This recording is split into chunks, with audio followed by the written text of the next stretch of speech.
তুমি হয়তো ভাবছ আমি আর পারছি না, জীবন যেন থেমে গেছে, সব কিছু অন্ধকার।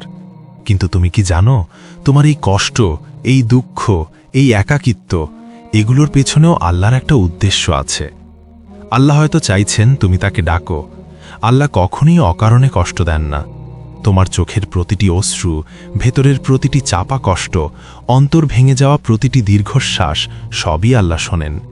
তিনি চাচ্ছেন তুমি তার দিকে ফিরে আসো।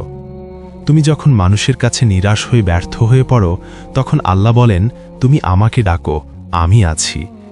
তিনি আমাদের শুধু এই বাস্তবতা শেখাতে চান, এই দুনিয়ায় তুমি যদি মানুষের উপর ভরসা করো, তাহলে একদিন তোমাকে কাঁদতে হবে, হৃদয় ভেঙে যাবে, আশা হারাতে হবে। আল্লাহ কুরআনে বলেন, তোমরা আমাকে ডাকো, আমি তোমাদের ডাকে সাড়া দেব। তোমার জীবন ভেঙে পড়েনি, বরং গড়ে উঠছে। তোমার কোনো ক্ষতি হচ্ছে না, বরং তোমাকে আরও শক্তিশালী মুমিন হিসাবে গড়ে তোলা হচ্ছে, এবং তোমার দোয়া কবুলের মুহূর্ত এগিয়ে আসছে। হতাশ হইও না, দোয়া করো, কেঁদে ফেলো, আর আল্লাহকে বলো, হে আল্লাহ, আমি ক্লান্ত, কিন্তু আমি জানি আপনি আমার জন্য যথেষ্ট। হয়তো আজকের এই কষ্টই হবে তোমার জান্নাতের কারণ। আল্লাহ দেরি করেন, কিন্তু ভুল করেন না।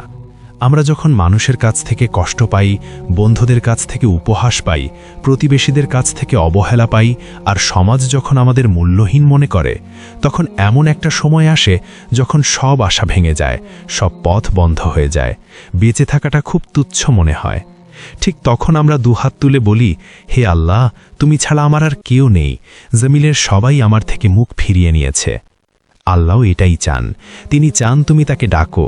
তাই মাঝে মাঝে তিনি অন্য সব দরজা বন্ধ করে দেন তার নিজের দরজা খোলার জন্য।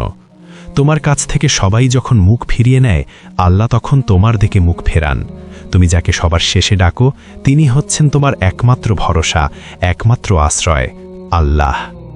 হতাশ হয়ো না, আল্লাহকে ডাকো, কারণ তিনি তোমার সব কষ্ট জানেন এবং সকল বিপদ দূর করে দেন।